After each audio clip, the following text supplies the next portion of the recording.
En la cadena SER del Guadiato, Diálogos. Un espacio de Radio Peñarroya para escuchar, comprender, para razonar.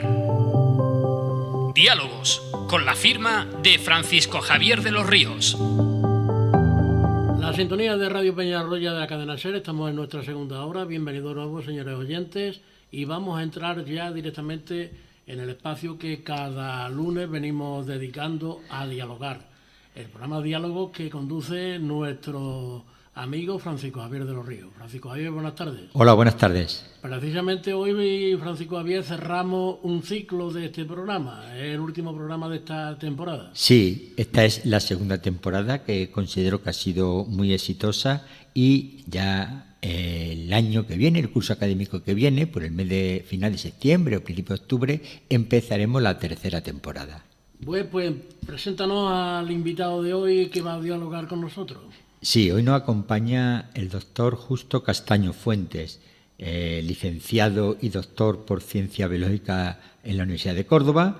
Completa su formación postdoctoral en la Universidad Médica de Carolina. Es catedrático de Biología Celular en el Departamento de Biología Celular, Fisiología e Inmunología de la Universidad de Córdoba e investigador responsable del Grupo de Hormonas y Cáncer del Instituto Maimónides de Investigación Biomédica de Córdoba, en sigla IMIBIC.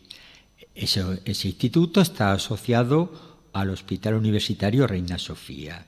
Este doctor participa activamente en acciones y redes de investigación, tanto nacionales, como puede ser CiberRock, Transbionet, como internacionales, Panenomics, P2 MESCA y de difusión científica, mostrando en ellas un claro liderazgo. Ha sido, por su relevante investigación, invitado como conferenciante en congresos nacionales e internacionales a través de la Sociedad Europea de Endocrinología, de la Sociedad Europea de Tumores Neuroendocrinos, etcétera, etcétera. Es miembro del Comité Ejecutivo del Grupo Español de Tumores Neuroendocrinos y Endocrinos, del Consejo Asesor de la Sociedad Europea de Tumores Neuroendocrinos, presidente de la Asociación Ibérica de Endocrinología Comparada, de la Sociedad, miembro del Comité de la Sociedad Española de Endocrinología y Nutrición. Podríamos seguir porque la verdad es que es inmenso su currículum. Me voy a limitar a recordar o a recoger cuáles son sus principales líneas de investigación, porque como es habitual en este programa, de ellas son las que hablaremos. Es las bases celulares moleculares del cáncer de páncreas, los tumores neuroendocrinos y los tumores hipofisarios y otros cánceres. Dentro de esa línea de investigación exploran los efectos y mecanismos de acción de la somatostatina, de la grelina, GHRH y otros neuropéptidos y el emergente papel fisiopatológico y oncológico del splicing alternativo y los mecanismos de vigilancia del ARN. Para no hacerme muy extenso, tiene una ingente cantidad de proyectos de investigación en vivo, es decir, los proyectos de investigación tienen una duración temporal, 2-3 años, y en vivo son no los que ya han cumplido, sino los que todavía tiene. Y no voy a resaltar ninguno para no, insisto, hacerme extenso. Y quiero finalizar esta presentación porque ya tendremos posiblemente al otro lado del hilo telefónico al doctor en la labor de gestión, que también es muy intensa. Fue director del Servicio de Protección Ambiental de la Universidad de Córdoba, director general de Prevención de Salud y Protección Ambiental, director del Secretario para la Infraestructura Científica, vicerrector de Política Científica y Campus de Excelencia, coordinador general de I+D del Campus de Excelencia Internacional Agroalimentario y finalmente, de la más relevante, su director científico del IMIBIC y director hasta el 2019. Y le damos ya la bienvenida al doctor Justo Castaño Fuentes. Profesor, en primer lugar quiero darle las gracias, como hago con todos los que nos acompañan en este programa, por la amabilidad que siempre has tenido para difundir la la investigación que se hace en distintos foros. Me centro casi siempre, aunque no solo, en la Universidad de Córdoba. Como he comentado, la línea de investigación son las bases celulares y moleculares del cáncer de páncreas, los tumores neuroendocrinos y los tumores hipofisarios y otros cánceres. Y además se están explorando los efectos y mecanismos de la acción somatostatina, la grelina, bueno, y otro aspecto. Va a ser muy difícil, en el poco tiempo que nos da este programa, unos 25 minutos, poder hablar de casi todo. Pero bueno, vamos a empezar porque creo que es muy interesante y apasionante lo que ustedes hacen. Lo primero, cuando he hecho referencia a los tipos de cánceres, páncreas, tumores neuroendocrinos e hipofisarios y otros cánceres, la pregunta que le hago es, ¿tienen un nexo en común? Muy buenas tardes y muchas gracias por la invitación, Javier. Evidentemente tienen un nexo común. El primer nexo común es que son todos patologías tumorales, que son tumores, son neoplasias, es decir, son células que no se están comportando como debieran y están escapando a los controles naturales del organismo. Pero luego tienen un hilo común desde que trazamos, digamos, nuestra línea de investigación hace ya más de 30 años, que empezó por la regulación de la secreción hormonal, por eso nuestro grupo se llama Hormonas y Cáncer, y que ha terminado por intentar descifrar mecanismos moleculares comunes que subyacen a distintos tipos de cánceres, y uno de ellos, que es el que más nos atrae ahora y más nos interesa por su potencial, incluso también translacional, es decir, terapéutico, para buscar tratamientos, para buscar nuevos marcadores, etcétera, que es el splicing, que luego creo yo que tendremos ocasión de explicarlo con un poquito más de detalle.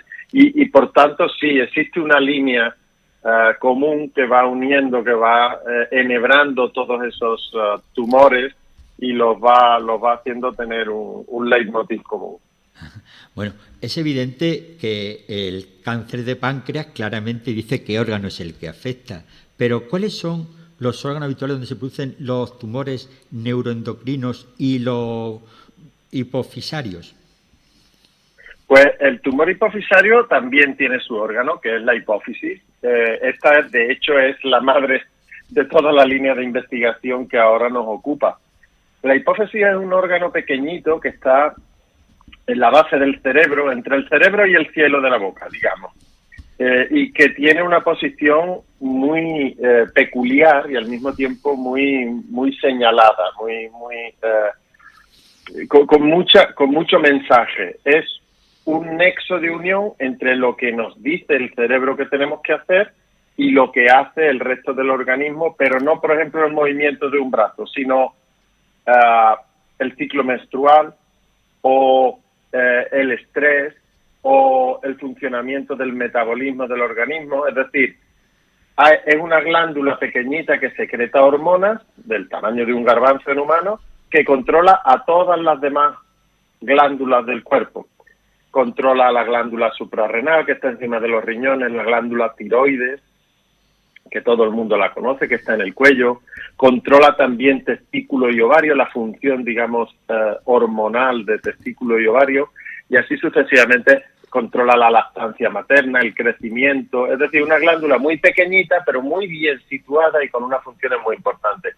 Y esa fue, digamos, la primera glándula que investigamos en mis orígenes cuando comencé a estudiar, y a partir de ahí fue donde entramos en el mundo de los tumores, porque pasamos de estudiar la glándula normal en vertebrados no mamíferos, en ranas, etcétera, o en vertebrados ya en mamíferos, como el cerdo, la rata, y empezamos de repente a estudiar los tumores hipofisarios.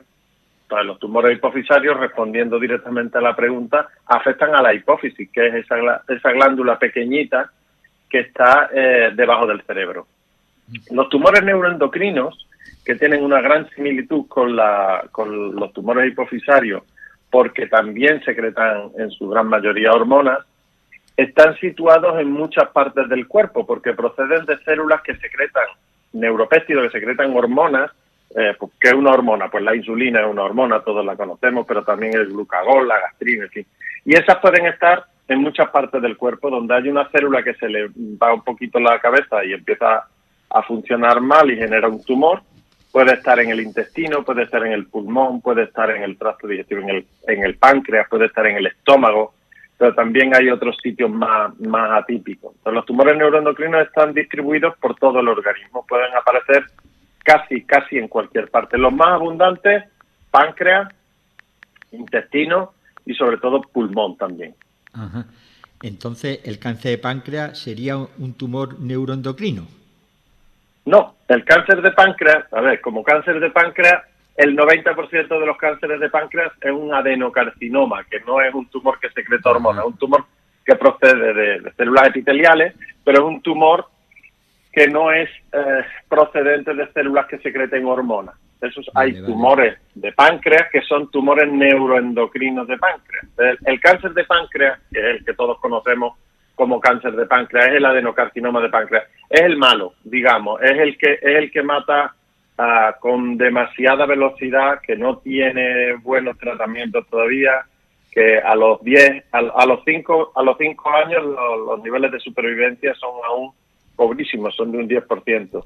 Y en cambio, los tumores neuroendocrinos de páncreas, que es un cáncer de páncreas, un tipo de tumor de páncreas, tienen mucho mejor pronóstico por lo general. Ajá. O sea que son distintos, afectan al mismo órgano, pero son distintos. El páncreas es que tiene dos componentes, un componente que son las enzimas digestivas, los líquidos que utilizamos para hacer la digestión, y otro componente que es la insulina, el glucagón, que es la parte endocrina, son las hormonas. Entonces, dependiendo de dónde salga el páncreas, si sale en la zona donde salga el tumor, si es en la zona del páncreas, que es exocrina, que secreta las enzimas, es peor, y si es en la zona que secreta la insulina, que secreta las hormonas, tiene mejor pronóstico, es menos agresivo, es menos dañino. Bueno, pues me ha respondido a dos preguntas que tenía previsto hacerle. Una era, porque es prácticamente, asumido casi por toda la sociedad, que el cáncer de páncreas es uno que tiene más mal pronóstico. Y por lo que usted me ha dicho, pues es así. Y le preguntaba a qué es debido, y ya me lo ha comentado también. Por tanto, eso. Pero también me surge una pregunta vinculada con este cáncer, porque todos tenemos en la mente la muerte de Rocío Jurado por cáncer de páncreas, y que se dijo en aquella época que también, creo recordar, su madre o su abuela había fallecido también de cáncer de páncreas. Y la pregunta, ¿es predisposición genética o hay factores externos que desarrollan este cáncer? ¿O las dos cosas?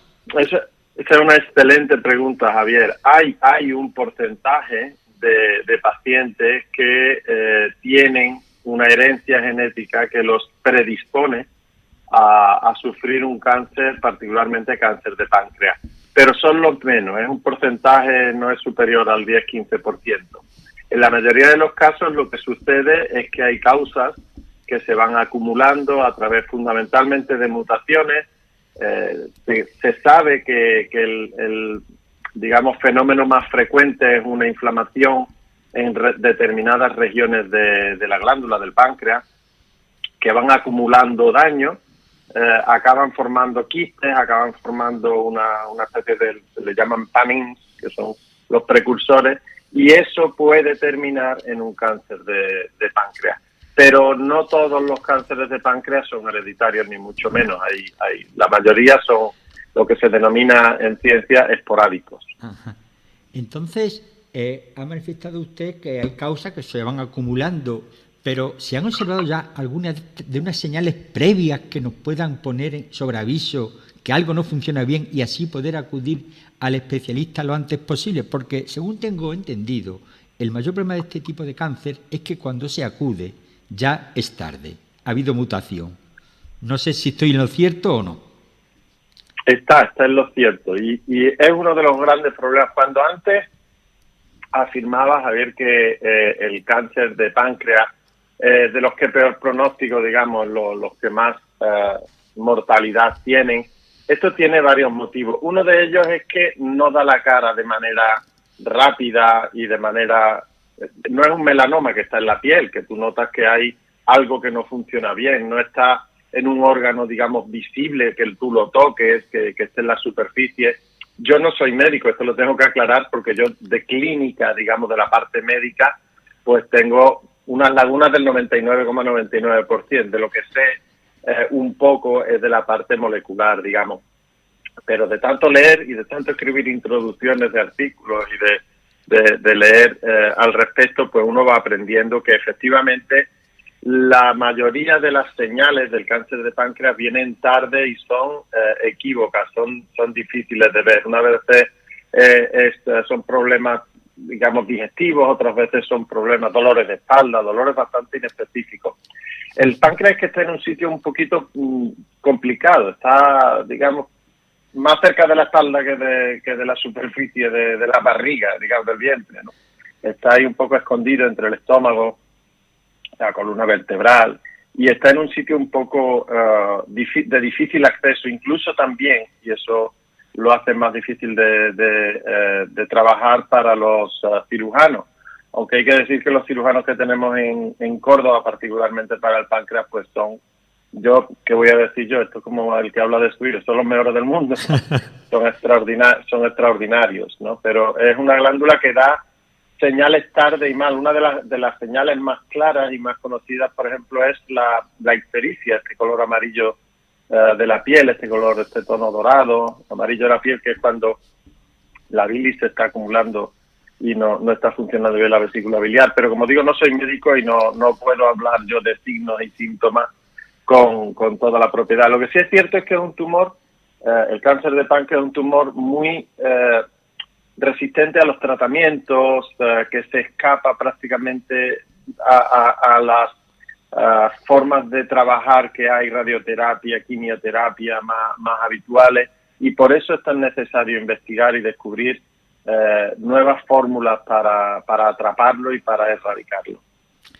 Bueno, seguimos. Cuando he hecho referencia a lo que están explorando, hay unas palabras, bueno, para mí por lo menos extrañas, y que espero que usted aclare, aunque no la palabra, sino lo que es. ¿Qué es la somatostatina? La somatostatina es un pequeño péptido que se produce en muchas partes del cuerpo, y explico lo que es un péptido. Nuestras células, nuestro organismo está compuesto de células. Las células tienen dentro de sí un núcleo. En el núcleo, que es una bolita, digamos, en el núcleo están los cromosomas, está el ADN, y el ADN forma una molécula intermedia para expresarse. El ADN, digamos, sería el diccionario donde están todas las palabras. Estas palabras se ponen en orden en una molécula que se llama el ARN, y luego hay una máquina que lee esas palabras que están puestas en orden y hace proteínas. Las proteínas son conjuntos de aminoácidos que están enlazados y son las que cumplen las funciones la mayoría de las veces. Pues hemos hablado antes de las enzimas digestivas, que son las que hacen la digestión de los alimentos, o la insulina, que es una hormona peptídica que se llama, ¿no? Y es una hormona que controla los niveles de glucosa del organismo. Pues bien, la somatostatina es un péptido, es decir, es una proteína muy pequeñita que tiene solo 14 aminoácidos, es cíclica y tiene muchas funciones en el organismo. Está en el cerebro, donde ejerce funciones de neurotransmisión, está relacionada con el sueño, con la vigilia, pero su función más destacada y por la que se descubrió es por la inhibición de la secreción de hormonas del crecimiento. En las etapas tempranas de la vida, desde el nacimiento sobre todo hasta que traspasamos la adolescencia, la pubertad, etcétera, es cuando crecemos activamente. Ahí hay una hormona que secreta precisamente la hipófisis, de la que hablábamos antes, que nos hace crecer, ¿no? Sí. Pues esa hormona está sometida a una regulación dual en la que la somatostatina es quien supone el freno. La somatostatina se une a la superficie de las células que producen la hormona del crecimiento y le dice, quieto, no hagas tanta hormona. Y hay otra hormona que se llama la hormona liberadora de la hormona del crecimiento, que es la que ejerce el efecto positivo, es la que estimula, ¿no? Entonces, en ese yin-yang, pues las células que producen hormonas del crecimiento saben lo que deben de hacer, cuándo lo deben de hacer, más por la noche, más por la mañana, dependiendo del sexo, de la edad, dependiendo, etcétera, etcétera. ¿Y por qué la somatostatina fue nuestro foco de estudio? Pues porque un péptido que se descubrió en los años 70 supuso un gran avance en el conocimiento de cómo funcionaba la hipófisis, cómo se secretaban las hormonas, etcétera, etcétera.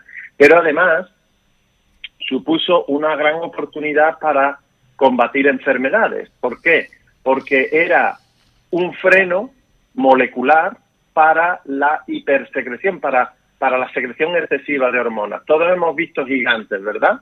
Pues los gigantes son el resultado de un mal funcionamiento de un órgano de esa persona. Esa persona tiene un exceso de hormona del crecimiento en la inmensa mayoría de los casos y incluso cuando has terminado de crecer y secretas demasiada hormona del crecimiento, se produce una enfermedad que se llama acromegalia. Todos hemos visto acromegálicos en la tele y lo sabemos reconocer, con la mandíbula muy grande, las manos muy grandes, etcétera. Hay personajes incluso de 007 que se ponen como ejemplo cuando se habla de la acromegalia. Pues bien, la somatostatina, cuando se descubrió, era una herramienta para disminuir los niveles de secreción de hormona del crecimiento y, por lo tanto, para combatir ese tipo de enfermedades. Y luego más adelante se descubrió que la somatostatina y unos análogos sintéticos que se hicieron, es decir, unos fármacos que se hicieron a partir de ahí, es capaz de frenar el crecimiento de algunos tumores. Entonces, eso es lo que nos condujo también en ese hilo que yo decía de estudio, desde la hipófisis normal hasta los tumores hipofisarios, hasta otros tipos de tumores. Porque la somatostatina, los análogos de somatostatina, son la herramienta fundamental, el fármaco fundamental contra los tumores neuroendocrinos. Desafortunadamente no contra el cáncer de páncreas, pero sí contra los tumores neuroendocrinos. Con lo cual la somatostatina es un péptido de 14 aminoácidos, una hormona pequeñita que además ha servido como banco de desarrollo de fármacos que hoy en día se utilizan para las enfermedades de la hipófisis, para enfermedades tumorales y otro tipo de enfermedades. Bueno, y otra de esas palabras es la grelina. ¿Qué es la grelina? La grelina. La grelina es una hormona también muy curiosa. La grelina es una hormona que se descubrió después de descubrirse su receptor, que es una cosa muy extraña. Normalmente el orden lógico es tú descubres una hormona, luego buscas su receptor, luego encuentras las rutas que transmiten el efecto de ese receptor, y esto fue al revés. Se descubrieron en los años 70, se diseñaron unos péptidos sintéticos, una cosa un poco de ciencia ficción. Se descubrió un receptor y luego se andaba buscando, es como si se descubre la cerradura antes de la llave. Y luego se descubrió la llave. Entonces, la llave que se descubrió, curiosamente, no abría solo una puerta. Es decir, se descubrió porque iba a secretar, iba a aumentar la secreción de hormona del crecimiento, lo contrario que hace la somatostatina, ¿no? Sí, sí. Pero cuando se descubrió, además de eso, se descubrió que aumentaba el apetito. Y a los ratones, cuando se les inyectaba, los hacía engordar. Los hacía engordar, además, acumulando grasa, no acumulando otro tipo de tejido. Entonces aumentaba la adiposidad, que se llama. Entonces se descubrió una hormona que tenía funciones múltiples, muy diversas, porque aumentaba la hormona del crecimiento, aumentaba el peso corporal, aumentaba el apetito. De hecho, es la molécula conocida que más aumenta el apetito y tiene algunas aplicaciones clínicas en enfermos de cáncer. Con caquexia se han desarrollado estudios clínicos para aumentarles, por ejemplo, el apetito. Pero es una hormona muy curiosa porque es peculiar. Se salta muchas de las cosas, digamos, que son dogmas dentro de la ciencia, y precisamente nos enseña que en ciencia los dogmas no sirven nada más que para romperlos, no sirven para que no existan.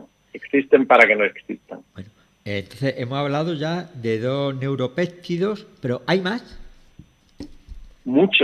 Hay muchos. Los neuropéptidos son un conjunto de moléculas que comparten una estructura común de aminoácidos y un tamaño, digamos, que no excede un número de aminoácidos. Son, digamos, como una especie de cadenita de aminoácidos. Los aminoácidos son la estructura básica de las proteínas, pesan a lo mejor unos 100 daltos, y se van uniendo unos con otros como si fuera un collar de cuentas. Pues bueno, cuando tienes 10, 15, 20, hasta 30 de esas cuentas, 40 como mucho, estamos hablando de un péptido. Si lo produce el cerebro o lo produce una célula con características neurales, se llama neuropéptido. Cuando ya pasas de esos 30, 40, 50 aminoácidos, ya se dejan de llamar péptidos y se llaman directamente proteínas. Unas son hormonas, otras son enzimas, otras son... Pero neuropéptidos hay muchos. Neuropéptidos, podemos hablar de la neurotensina, podemos hablar de la gastrina, podemos hablar... Algunos son digestivos porque los producen células nerviosas que están en el tracto gastrointestinal, y otros pues son directamente y exclusivamente nerviosos, pues desde la cortistatina a muchos otros, las quispeptinas, que son, por ejemplo, un conjunto de moléculas que regula la pubertad, por ejemplo. La mayoría de los péptidos que regulan las secreciones hormonales de la hipófisis son neuropéptidos, la GHRH, la GNRH, la somatostatina de la que hemos hablado, la GHRH, el CRH, todo eso son péptidos, son neuropéptidos. Y son muy importantes.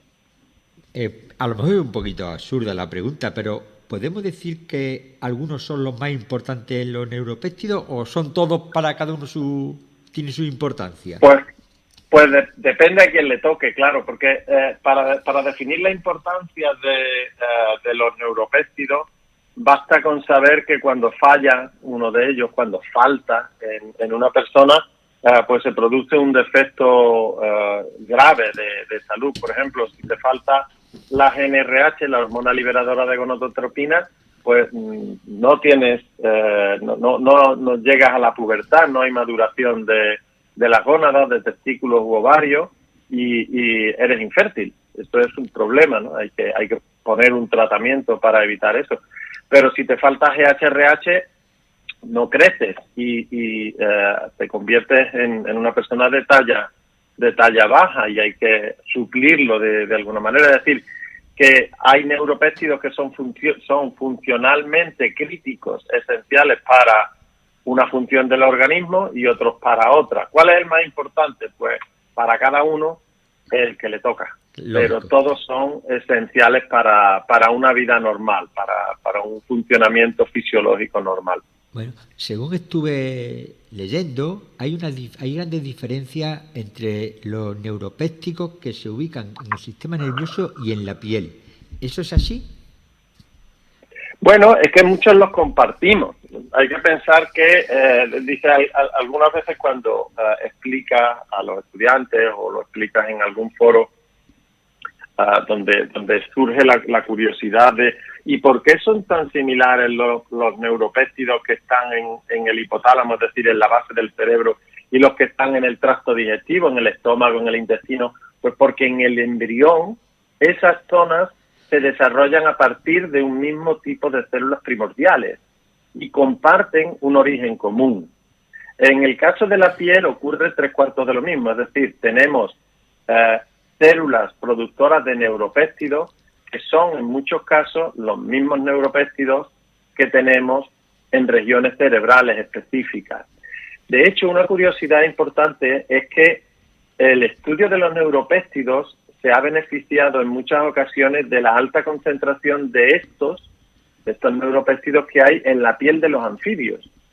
Nuestro origen del grupo de investigación que formó Francisco Gracia en su día en la Universidad de Córdoba, y donde estaba trabajando María del Mar Malagón, en fin, estábamos trabajando con anfibios. Y nuestros colaboradores en Francia, el doctor Hubert Baudry, que es doctor honoris causa por la Universidad de Córdoba, llevaban años aislando péptidos de la piel de los anfibios porque ahí estaba a mucha más concentración que en el propio cerebro. De manera que era una forma, digamos, un poco externa de conseguir péptidos, neuropéptidos, que luego se analizaba su función dentro del cerebro. Doctor Castaño, lamentablemente estamos casi llegando al final y me quedan 200.000 preguntas que hacerle.